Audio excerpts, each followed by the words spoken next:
Assalamualaikum warahmatullahi wabarakatuh. Salam sejahtera bagi kita semua. Yang terhormat Ibu Kepala SMA Negeri 11 Surabaya, Bapak Ibu Waka SMA Negeri 11 Surabaya, Bapak Ibu Guru serta karyawan SMA Negeri 11 Surabaya, serta teman-teman semua yang kami hormati. Kami di sini dari kelompok 4 akan mempresentasikan materi kami, yaitu fenomena hujan dan petir. Sebelumnya, perkenalkan, nama saya Rosyid Widi Pangestu, nomor presensi 32. Saya Francesca Putri Sistio, nomor presensi 14. Saya Nahila Siha, nomor presensi 24.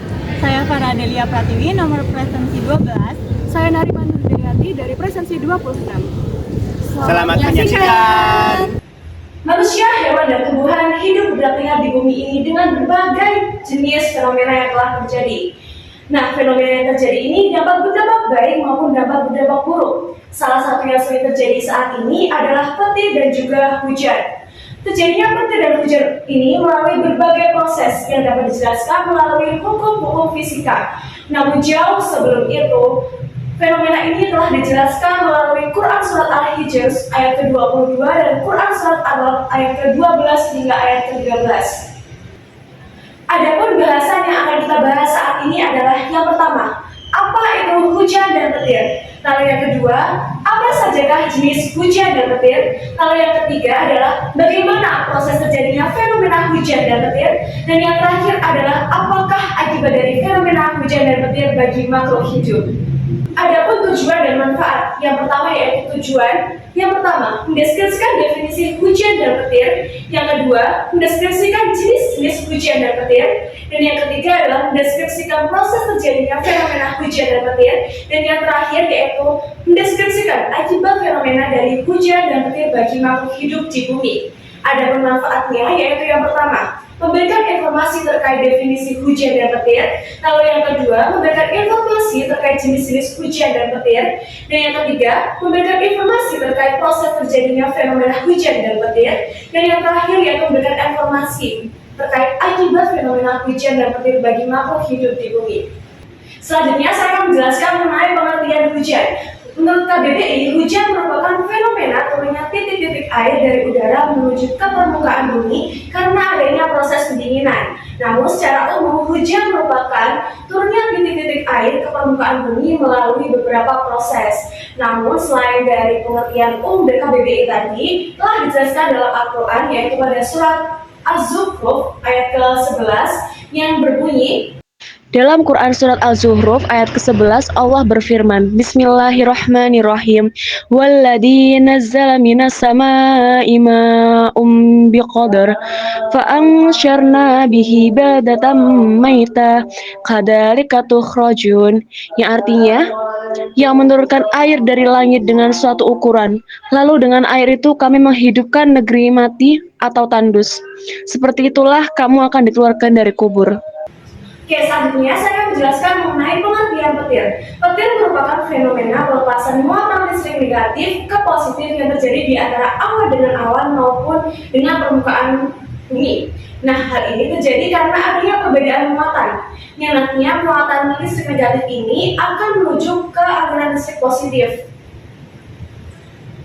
Nah, pada petir ini biasanya disertai dengan gemuruh maupun kilatan. Kilatan itu berupa cahaya yang terjadi akibat pelepasan elektron, sedangkan gemuruh ini adalah suara yang dihasilkan akibat pelepasan elektron.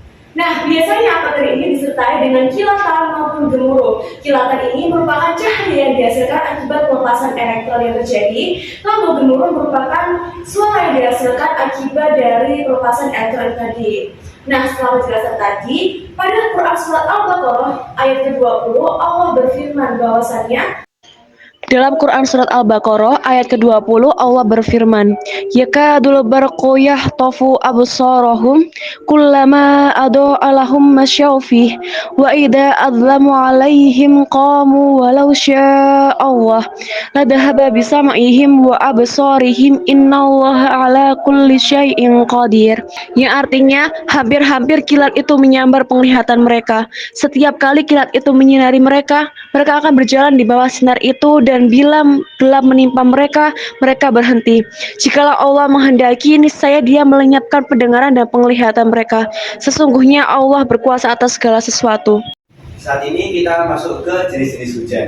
Jenis-jenis hujan terbagi atas 5 kategori, yaitu yang pertama berdasarkan proses terbentuknya, yang kedua yaitu komposisinya, yang ketiga yaitu tempat terjadinya, yang keempat intensitasnya, dan yang kelima waktu terjadinya. Yang pertama yaitu proses terbentuknya. Berdasarkan proses terbentuknya, hujan terbagi menjadi 4 bagian, yaitu yang pertama hujan frontal. Hujan frontal ini terjadi karena pertemuan antara massa udara yang hangat yang cukup besar bertemu dengan massa udara dingin yang cukup besar juga. Pertemuan ini bisa menyebabkan terjadinya turbulensi atau perputaran udara. Kemudian yang kedua yaitu hujan konvektif.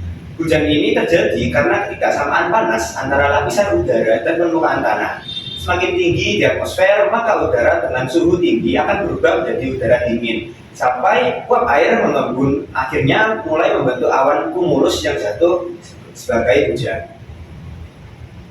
Yang ketiga yaitu orografis. Hujan orografis ini terjadi karena udara yang mengandung uap air terhalang oleh pegunungan.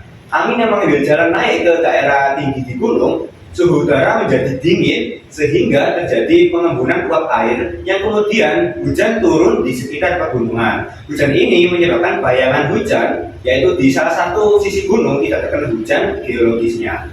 Yang keempat yaitu hujan siklon. Curah hujan yang ini terjadi karena ketidakstabilan suhu di permukaan bumi yang memicu angin berputar ke atas atau membentuk seperti pola siklon. Saat angin naik ke atas, uap air di atmosfer mengalami pendinginan dan akhirnya membentuk awan hujan. Siklon adalah area dengan tekanan atmosfer rendah yang ditandai dengan adanya sirkulasi angin dengan putaran yang searah dengan jarum jam di bumi bagian selatan atau berputar berlawanan arah jarum jam di belahan bumi bagian utaranya. Nah, berdasarkan komposisinya, hujan terbagi atas 3, yaitu yang pertama hujan asam. Hujan asam sering terjadi karena karbon dioksida di udara atau CO2 ini terlarut dalam air hujan. Hasil senyawa tersebut akan mengubah air menjadi lebih asam daripada yang biasanya, sehingga dengan pH yang lebih rendah dari biasanya ini, yaitu pH-nya sekitar 5,6 pH-nya. Kemudian yang kedua yaitu hujan salju. Salju sendiri adalah pengendapan atau hasil presipitasi padat dalam bentuk kristal es. Salju berasal dari awan ketika suhu berada di bawah titik beku atau 0 derajat Celcius atau 32 derajat Fahrenheit. Ketika uap air di atmosfer berkondensasi langsung menjadi es tanpa melalui tahap cair, setelah kristal es terbentuk, ia menyerap dan membekukan uap air tambahan dari udara di sekitarnya. Tumbuhlah menjadi kristal salju atau pelet salju yang kemudian jatuh ke bumi. Yang ketiga yaitu hujan es.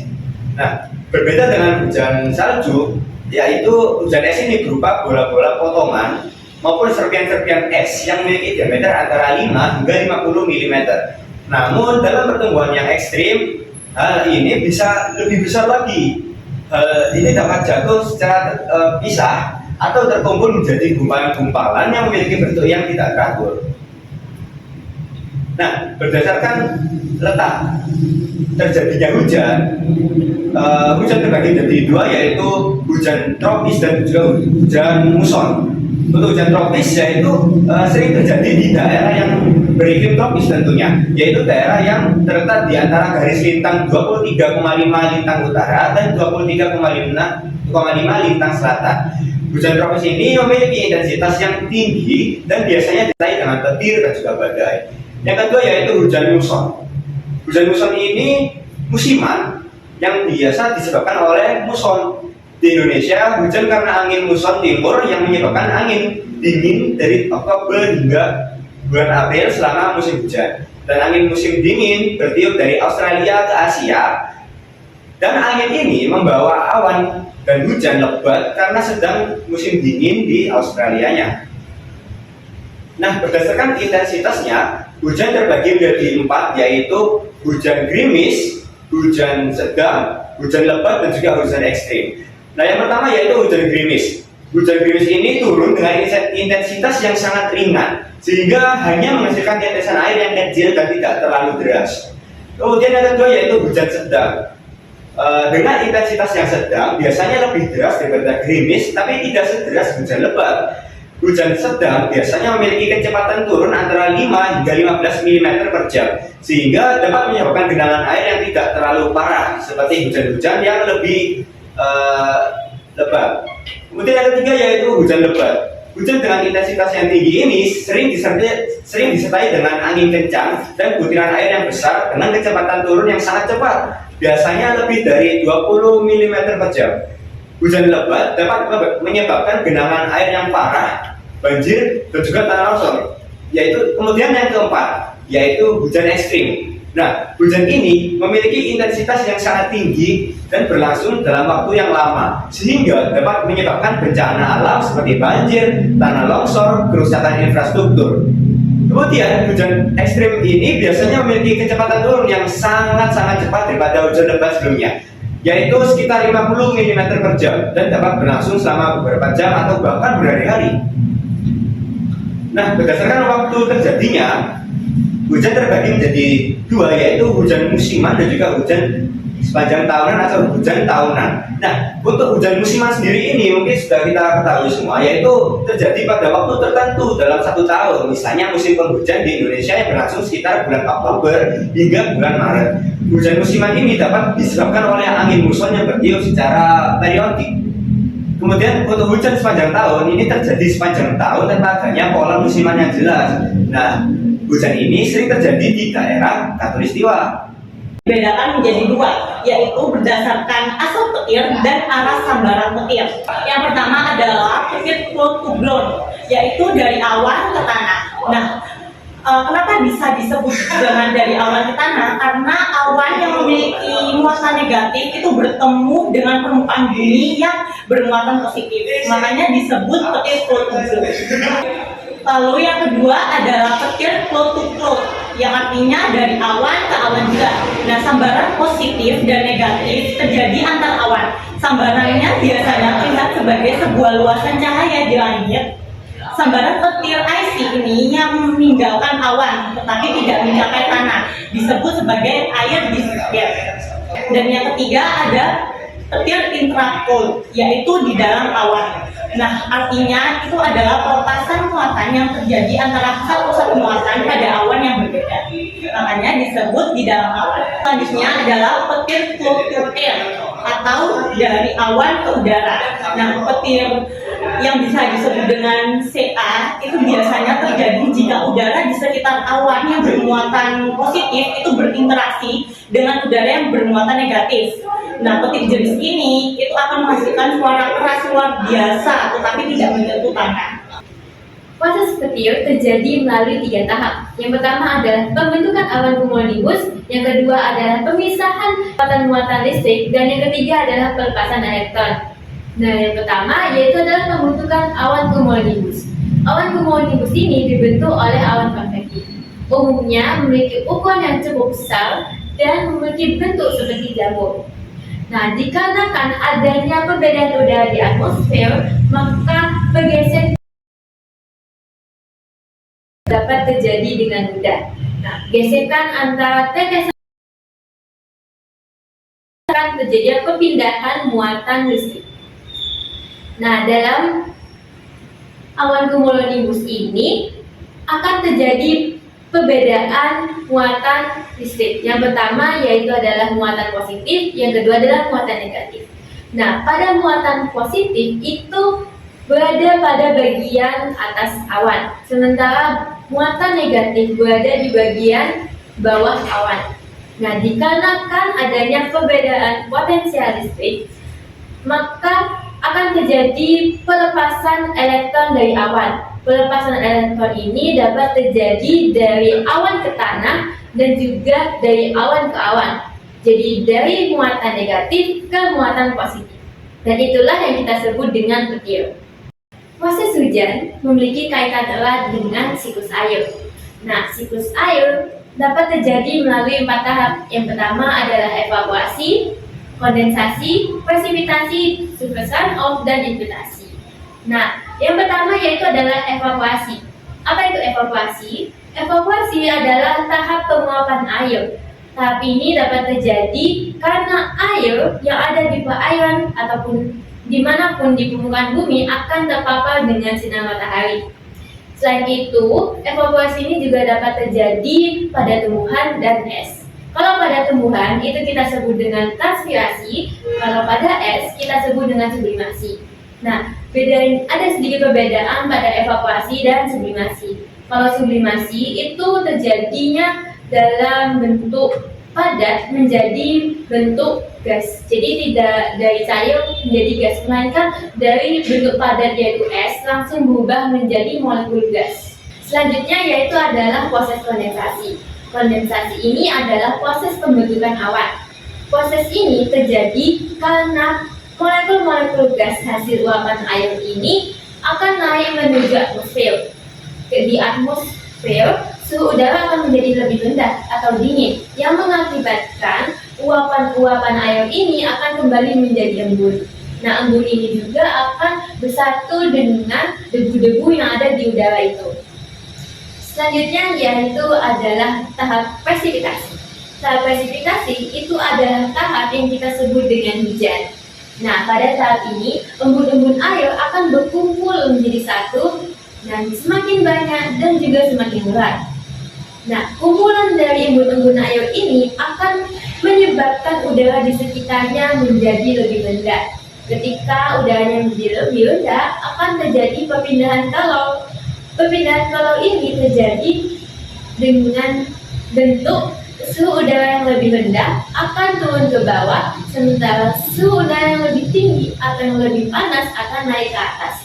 Nah, hal ini menyebabkan embun-embun air akan turun ke permukaan bumi. Nah, presipitasi sendiri itu akan menurunkan produk-produk yang berbeda. Hal ini dikarenakan perbedaan suhu udara ketika embun-embun air itu turun. Selanjutnya yaitu adalah tahap surface runoff atau infiltrasi. Nah, ini adalah tahap terakhir dari siklus air. Selanjutnya, hasil dari presipitasi ini yaitu air akan jatuh menuju ke perairan yang lebih luas, misalnya sungai ataupun danau. Nah, ketika dia jatuh ke perairan yang lebih luas, air tersebut akan menyatu dengan perairan dan akan mengalir lebih lanjut menuju ke perairan yang lebih luas, seperti lautan ataupun samudra. Nah, selanjutnya itu ada yang kita sebut dengan infiltrasi. Kalau infiltrasi itu adalah hasil dari presipitasi ini jatuhnya akan pada permukaan bumi, yaitu tanah. Karena dia jatuhnya ke permukaan bumi atau tanah, dia akan diserap oleh tanah dan akan mengalir ketika tanah tersebut memiliki ketinggian yang berbeda. Jadi akan turun kepada ketinggian tanah yang lebih rendah dan akan bergabung dengan perairan lainnya yang lebih luas, misalnya sungai, muara, ataupun danau dan lautan. Hujan mempunyai efek positif dan negatif. Nah, posisi positifnya yaitu bisa mengurangi polusi udara, membersihkan udara, dan menjaga kesehatan lingkungan. Namun, hujan juga mempunyai sisi negatifnya, yaitu dapat menyebabkan banjir, longsor, dan erosi. Nah, hujan dalam Islam itu dipandang sebagai nikmat besar dan rahmat dari Allah yang memberikan kehidupan dan menyuburkan bumi. Seperti yang dijelaskan dalam surah Al-Ankabut 29 ayat 63. Selain itu, hujan juga merupakan simbol kekuasaan Allah yang Maha Pengatur sebagai peringatan dan ujian bagi umat Islam yang tertera dalam surah Ar-Rum 30 ayat 48. Sambaran petir memiliki dampak yang besar bagi kehidupan di bumi. Nah, kerusakan yang terjadi karena sambaran petir itu bisa berupa kebakaran, kerusakan struktur, peralatan, bahkan kematian. Nah, dalam Islam, petir itu digambarkan sebagai makhluk yang bertasbih memuji Allah, yang tertera dalam surah Ar-Ra'd ayat 13. Nah, istilah petir mencakup aradu yang artinya suara petir, as-sawa'id artinya petir disertai kilatan, dan yang ketiga ada al-barak, yaitu kilatan petir. Nah, dalam surah Al-Baqarah ayat 55 sampai 56 ini menceritakan orang Israel yang dihukum dengan petir setelah meminta untuk melihat Allah, lalu dibangkitkanlah kembali untuk bertaubat. Dan dapat meningkatkan munculnya risiko berbagai penyakit seperti flu dan juga tipes. Selain itu juga dapat menyebabkan berbagai bencana seperti banjir dan juga tanah longsor. Untuk mencegah terkena penyakit yang dimunculkan saat musim hujan, yaitu dapat dengan cara mengonsumsi vitamin, mengkonsumsi makanan yang sehat, dan juga menyiapkan jas hujan serta payung ketika hendak berpergian keluar rumah. Nah, pencegahan bencana juga dapat dilakukan dengan cara reboisasi, pembuatan lubang resapan atau biopori, dan juga menjaga kebersihan sungai. Petir seringkali muncul ketika hujan turun. Petir bisa sangat berbahaya, jadi kita tidak boleh menyepelekannya. Nah, ada beberapa solusi untuk mengatasi bila ada petir. Yang pertama yaitu tidak bermain ponsel di luar ruangan ketika hujan. Yang kedua, tidak berteduh di bawah pohon. Yang ketiga, tidak menggunakan alat elektronik seperti TV karena akan bisa terkena sambaran petir. Kesimpulan dari materi kami yaitu adalah hujan adalah proses kondensasi uap air yang turun ke bumi, sedangkan petir adalah pelepasan muatan listrik akibat perbedaan medan listrik di udara. Hujan dan petir terjadi di berbagai belahan dunia dengan variasi jenis yang tergantung dengan kondisi geografisnya. Hujan dipandang sebagai rahmat Allah Subhanahu wa Ta'ala yang tercantum pada Quran Surat Al-Ankabut ayat 63, sedangkan petir dipandang sebagai peringatan dan ujian yang tercantum pada Quran Surat Ar-Rum ayat 48, Quran Surat Ar-Ra'd ayat 13, dan juga Quran Surat Al-Baqarah ayat 55 sampai dengan 56. Teknologi saat ini memungkinkan prediksi cuaca dan modifikasi, namun turunnya hujan hanya Allah yang menentukan. Sekian presentasi dari kelompok kami. Mohon maaf apabila ada salah kata maupun perbuatan, dan mohon maaf apabila ada penjelasan yang kurang dapat dipahami.